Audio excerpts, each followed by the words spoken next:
من اومدم سر بزنم ببینم ماهی ها نیفتاده باشن توی آبی که از مزارع میره. انگار اینجا ماهی است.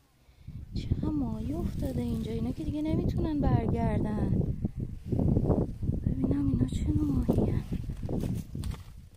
پر ماهیه.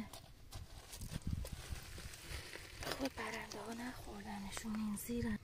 این مسیرها فیلتر میخواد. این جوی آب اونوره.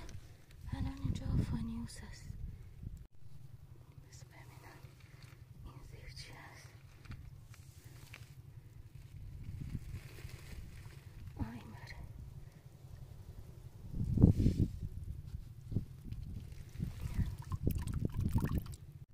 الان یه دونه کوچولو گرفتم خیلی ریزه. اون گامبوزیاه. ببینیم اینجا.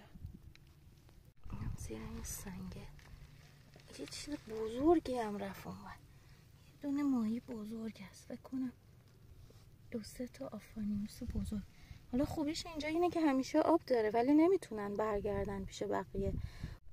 این با لیوان میشه اینا رو گرفت. فکر نکنم. اینجا یکیه. این آشش خیلی بزرگه. بیا ببینم باید برگردی تو. اینجا خطرناکه. پرنده ها میخورنت. اوه چی اینجوری نمیشه گرفت. من تلاشمو بکنم بعد نتیجه رو نشونتون میدم. یه سری گرفتم ولی هیچ کدومشون خوشبختانه آفانیوس نیست. بازم باید بگردیم. بازم گرفتم ولی بازم آفانیوس نیستن خوشبختانه. خب خیالم راحت شد. ولی به هر حال اینجا باید فیلتر بخوره. خروجی های آبای مزارع باید فیلتر بخوره.